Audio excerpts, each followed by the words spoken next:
झूलन में आज सज धज के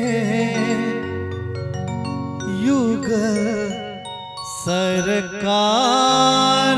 बैठे हैं। झूलन में आज सज धज के युगल सरकार बैठे हैं। झूलन में आज सज धज के युगल सरकार बैठे हैं।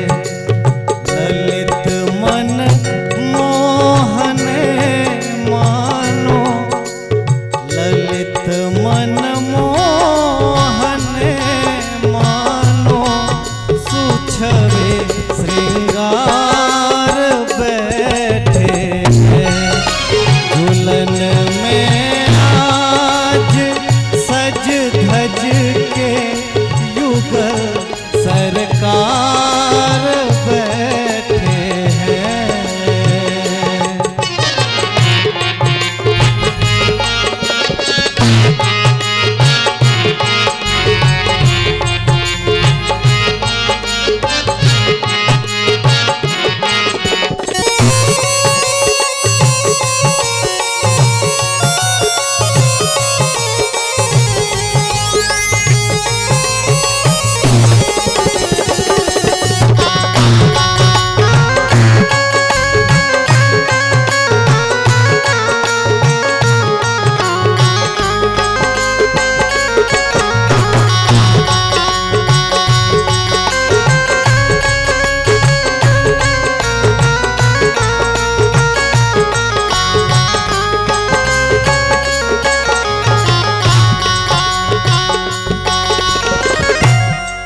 युगल मुख चंद्रहारणी को सभी आँखें चकारी हैं।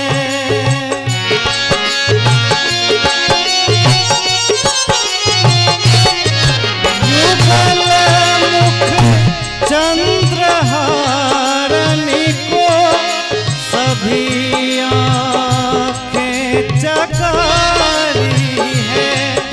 सभी आँखें चकारी है। परस्पर में प्रिया प्रीतम, परस्पर में प्रिया प्रीतम बने करहार बैठे हैं।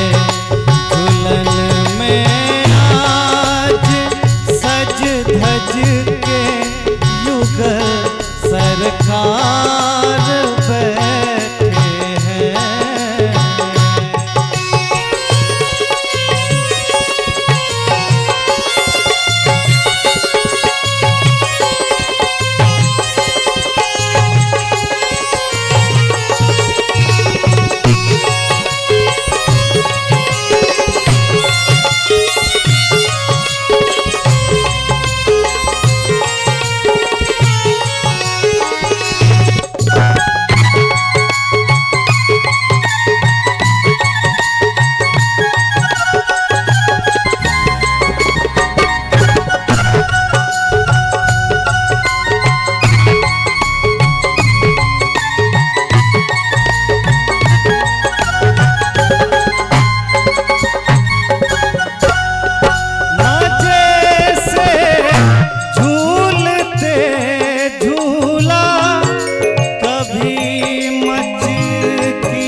रसेली मैथिली संग में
के